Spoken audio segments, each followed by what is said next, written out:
एक बार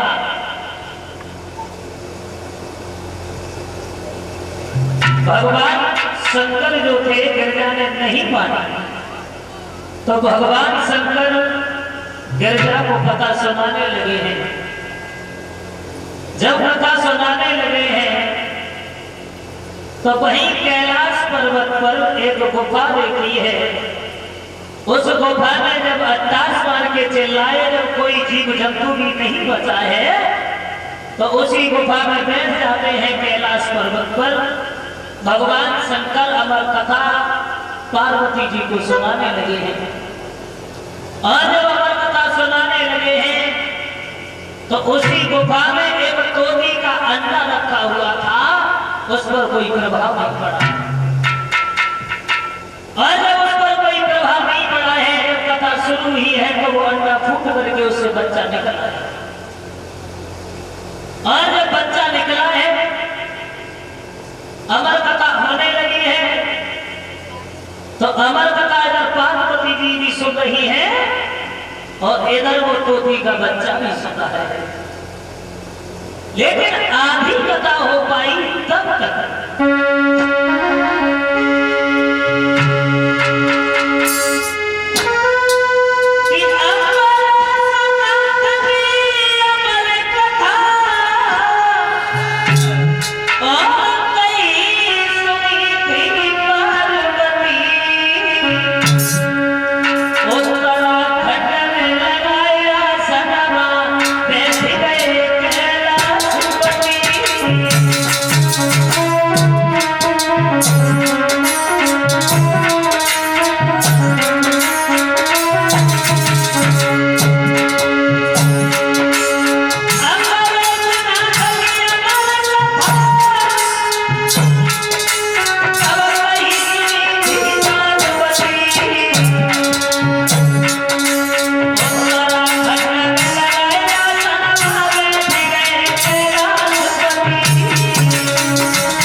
भगवान शंकर जब कथा सुनाने लगे हैं, आधी कथा हो पाई तब तक क्या हुआ, पार्वती जी से और जैसे ही पार्वती सोई है तो आवाज करने लगा पार्वती की जगह पर। संपूर्ण जब कथा हुई, भगवान शंकर ने आवाज लगाई पार्वती जी के लिए, पार्वती पार्वती पार्वती। क्या सो गई? पार्वती एकदम से उठी, कहने लगी महाराज कथा हो गई। बोले कथा तो हो गई, लेकिन तुम सो रहे थे। बोले सो गई। तुम सो गई तो ये आवाज कौन देता? इसका मतलब ये कि इस गुफा में कोई हमारा चोर बैठा हुआ है जिसने ये हमारी कथा सुन ली। भगवान शंकर सोचने लगे पार्वती जी इसका मतलब यह है कि इस गुफा में हमारा कोई चोर है। आवाज लगाई शंकर जी ने, और आवाज लगाई तो वही तोता निकल कर एकदम से भागा। भगवान शंकर कहने लगे बाजी वाह, इसका मतलब यह है कि तुमने हमारी सारी अमर कथा सुन ली। चलो कहां तक चलोगे? हम तुम्हें छोड़ेंगे नहीं, जिंदा नहीं छोड़ेंगे। त्रिशूल हाथ में उठाया, भागने लगे पीछे। और जब भागने लगे वही तोता भागता हुआ गया। देवर्षि नारद रास्ता में मिले। देवर्षि नारद कहने लगे कहां जा रहे हो? अब बोले देख नहीं रहे हो पीछे शंकर जी लगे हुए हैं। बोले शंकर जी क्यों? अरे बोले ये मत पूछो, अब हमें कोई छुपने के लिए स्थान बता दो। सारी हकीकत जब तोता ने बताई, देवर्षि नारद कहने लगे भाई अब तुम्हें कोई बचा नहीं सकता, कोई नहीं बचाएगा। अब तो भगवान शंकर तुम्हें मार के ही बिछाई छोड़ेंगे। हाँ एक जगह है वहां चले जा तो बच सकते हो। कहां? बताया देवर्षि नारद ने तुम व्यास के घर पे चले जाओ, कोई भी संतान नहीं है उनके, और जब वहां चले जाओगे तो वहां छुप जाता शंकर जी वहां जाएंगे। देवर्षि नारद की बात ये सुनी है, तोता भागता हुआ गया है। व्यास की पत्नी अरणी जो थी छत पर खड़ी हुई थी, नहाने के बाद में केसों को सुखा रही थी। जमाई आई, और जमाई जो आई और जैसे ही वो खुला देखा, उसी तोता ने छोटा सा रूप बनाया। बनाने के बाद में अरणी के पेट में चला गया। और जब पेट में चला गया, भगवान शंकर भागते हुए आए। व्यास ने देखा, व्यास कहने लगे प्रभु आप हमारे दरवाजे पर क्यों आए? मेरा बड़ा सौभाग्य भगवान जो हमारे दरवाजे पर आए। शंकर जी कहने लगे हम क्या कोई वैसे थोड़ी नहीं आए, हम अपने मतलब से आए। क्या मतलब? मतलब ये है हमारा जो चोर है ना, वो छिपा हुआ है तुम्हारे घर में। व्यास जी कहने लगे आपका चोर, वो भी हमारे घर में? अरे भगवान कौन है चोर आपका, बोलो ना। कहने लगे हैं शंकर जी हमारा चोर है, तुम्हारे घर में कोई पक्षी आया है? तोता आया? बोले हमने तो नहीं देखा। बोले और कोई है तुम्हारे घर में? बोले हाँ। कौन है? बोले मेरी पत्नी। जब व्यास जी ने पत्नी को बुलाया, अरणी को बुलाया है, अरणी से पूछा तो अरणी कहने लगी भगवान एक तुच्छ सा तोता जमुआई के द्वारा मेरे पेट में चला गया। शंकर जी कहने लगे वही चोर है मेरा, वही चोर है। अब बताओ क्या करें? व्यास जी कहने लगे करोगे कि हमारी पत्नी को मार दो तुम्हारा चोर मर जाएगा। बोले नहीं अभी नहीं, आज नहीं आएंगे, 2 महीना के बाद आएंगे, जब बाहर आएंगे तब हम मार देंगे, छोड़ेंगे नहीं। तो 1-2 दिन नहीं, 2 महीना नहीं, धीरे धीरे 12 साल हो गए। 12 साल के बाद में भगवान शंकर आए, देखा, सोचने लगे, व्यास से कहने लगे अब क्या करें? 12 साल की हो गई, मेरा चोर अभी तक नहीं आया। तो आवाज लगाई भगवान शंकर ने, अरे अमर कथा सुन के अमर तो हो ही गए हो, अब काहे को छिपे बैठे हो, बाहर आओ ना। तो अंदर से वही तोता आवाज दे रहा है भगवान शंकर से, भगवान पागल नहीं है लोग, वैसे ही बाहर आ जाए, हमें तुरंत मार दोगे, ऐसे नहीं आएंगे। बोले कब आओगे? तो कहने लगा है वो तोता कि कुछ पल के लिए ये जो सारा संसार है वो निर्मोही करो, किसी को याद नहीं रहे, किसी का किसी से रिश्ता नहीं रहे, तो हम आ सकते हैं, अन्यथा हम आएंगे नहीं। तो कुछ पल के लिए भगवान शंकर ने सारा संसार निर्मोही किया।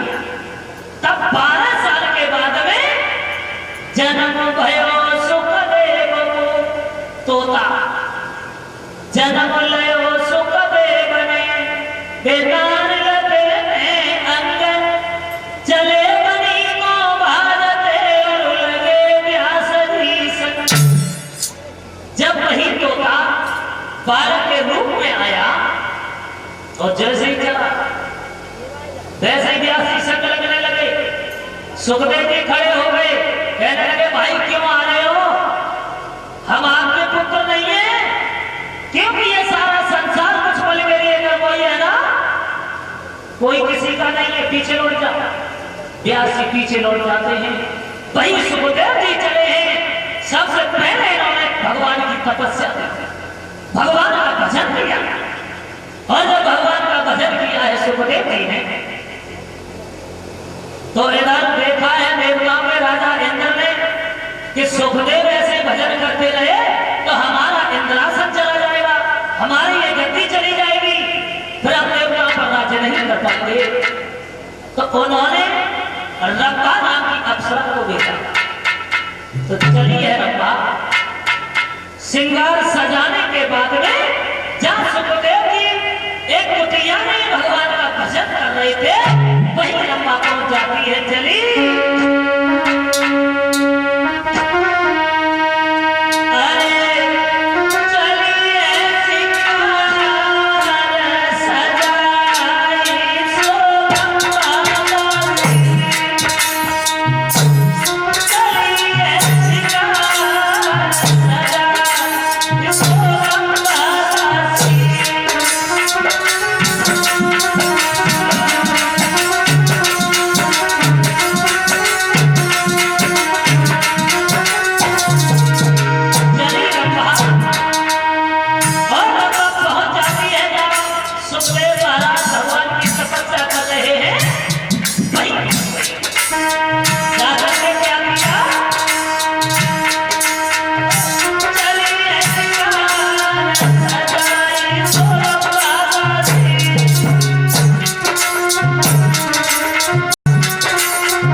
सुखदेव जी कहने लगे हैं रंभा तो धर्म की मां लग रही है, चली जा यहाँ से। रंभा चली जाती है। वही सुखदेव जी महाराज जब चले हैं 12 साल की अवस्था में भगवान का भजन किया और चले हैं महाराज परीक्षित को कथा सुनाने लगे हैं। बोलिए सुखदेव महाराज की। इस तरीके से महाराज सुखदेव का जन्म हुआ। भगवान की कथा महाराज सुखदेव सुनाने लगे हैं महाराज परीक्षित को। एक भगवान का कीर्तन सभी लोग बोल लीजिए। और समय भी हो गया है।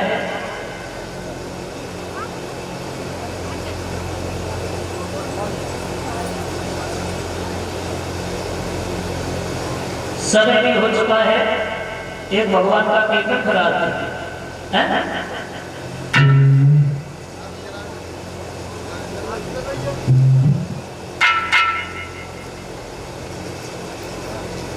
कल से आधा घंटा बढ़ जाएगा, ठीक है? अब बढ़ता ही रहेगा। 6 बजे 6:30 बजे फिर 7 बजे होती रहेगा।